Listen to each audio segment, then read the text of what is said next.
What is an acronym? It is an abbreviation formed from the initial letters of other words and pronounced as a word which is then easily remembered. A simple example of this is the phrase prepare, observe, signal if necessary, maneuver. The acronym formed from this is POSM. When you train someone, or indeed you are learning to drive safely, you need to remember and understand a small number of acronyms. We will now introduce you to the 5 most important ones, which are PO, S, M, AA, LADA, MSMPSL, and finally the 3 S's. You must use these acronyms to move off and stop safely, change direction, and in your general driving. We will now look at each of the acronyms in detail. Read the acronym out loud as you see it on the screen. This will help you to memorize it. You can then use it as a quick prompt when you are driving. This is the first step in the learning process. The second is to understand how using them helps you to drive safely. Finally, you must train your eyes to work so your brain has the information it needs to respond effectively. The first acronym we will cover is the POSM routine. You use this one every time you move off and maneuver your vehicle forwards and backwards. Can you remember we gave this as an example in the introduction? What were the 4 words that form this acronym? You should use this routine every time you get ready to move off. P is for prepare. Position your feet to operate the clutch or brake for the type of car you are driving. Select first gear or D so the car will move when you know it is safe to do so. Pull the handbrake up, push the button in and hold it steady. The car is now ready to move off. O is for observation. You must now carry out a 6-point check. Your eyes should sweep round your vehicle from one side to the other. You must move your head to see round the large door pillars. Then you will see into the areas on both sides of the car, beyond what you can see in the door mirrors. M is for move, or maneuver. When it is safe to move, push the handbrake down. Only indicate if it is necessary to tell other road users you are about to move. If there is no one to benefit, do not signal to move off and stop. Move your feet, as necessary, to move, making sure you do not cause anyone to slow, steer or stop.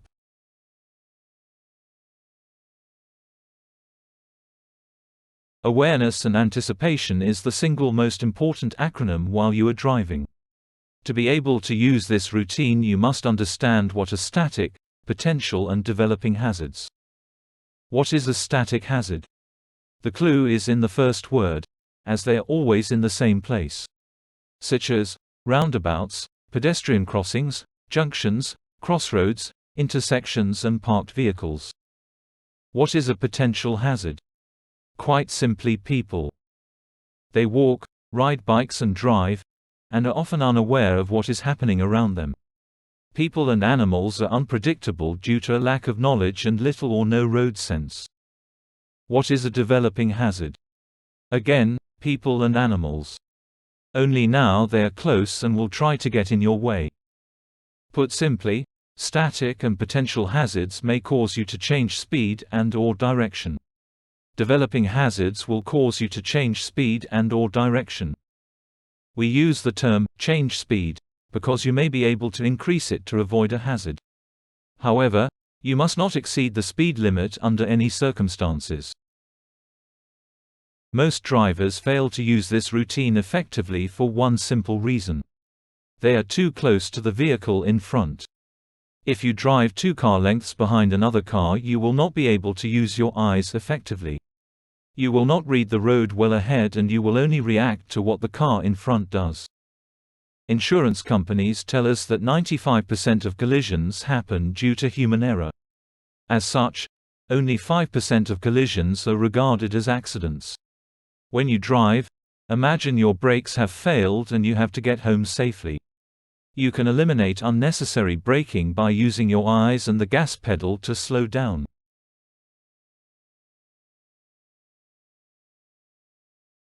Look, assess, decide and act.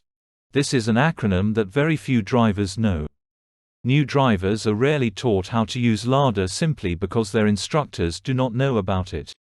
Yet, it is something only blind people are not able to do. This is the second most important routine when learning to drive safely. To help you understand how we use it, we first need to use what we call relational learning. This is where we can relate how to carry out a new task based on something you already do. So, when you wake up in the morning and open your eyes, what do you look at? A lot of people say they look at their clock or their phone to check the time. This is to assess if you need to get up. Then, you decide and act by either getting out of bed, lying there for a few more minutes, or going back to sleep. If you get up, you will most likely head to the bathroom and use LADA to navigate your way there. The process then continues throughout the day until you go back to bed and close your eyes. Now consider how you would use this routine while you drive. Your eyes need to collect as much information as possible so your brain can make decisions.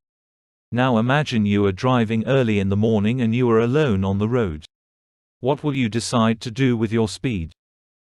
Sometimes the decision is simply to continue at the same speed, so there is no change. When you use LADA, just remember these 4 words: far, middle, near and rear. Use your eyes to identify static and potential hazards. Then check what is happening as you approach them as many times as possible.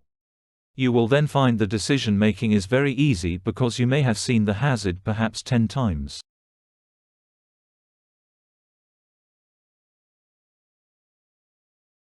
MS, M, PSL, mirrors, signal, move, position, speed and look. You use this routine as you are driving and before you want to steer in either direction. You need to check the mirrors in pairs, so if you turn left, check the center mirror then the left mirror. Then, signal to tell other road users where you are going. The move element is then broken down into 3 parts, which are: position. Your vehicle position is a signal that tells other road users where you are going. There are 2 lanes on approach to a junction and you are in the right lane with your left indicator on. Where does the driver behind you think you are going? Speed. You must consider your approach speed as this will be seen by other road users. If you are too fast on approach, this may lead others to believe you are not turning. If you are too slow, they may think you are turning earlier than you intend to. So, understand and use progressive braking to make sure you are in control just before you intend to turn. Look, which takes us back to the LADA routine, which is to see if it is safe to proceed. Even as you make a decision to proceed, you must continue to look, as things change on the roads very quickly. Your eyes may not have seen something when you looked, or other road users simply speed up.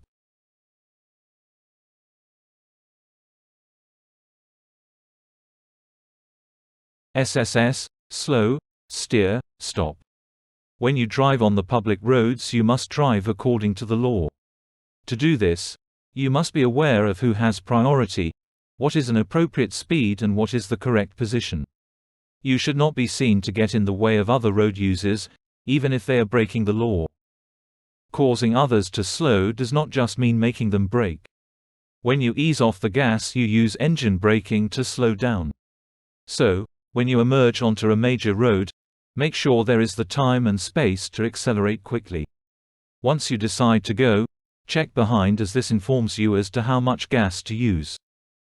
Making other road users steer to pass you is not just an inconvenience, it is potentially dangerous.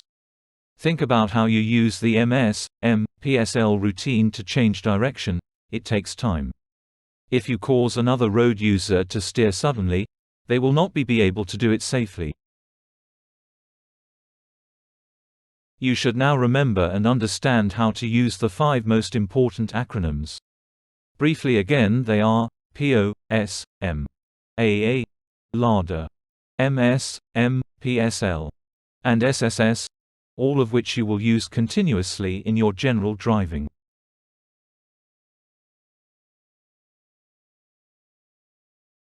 Now take some time to see if you can answer these questions. If you can write them down, that may help. No need to worry though, as you will go over them quite a few times in other lessons.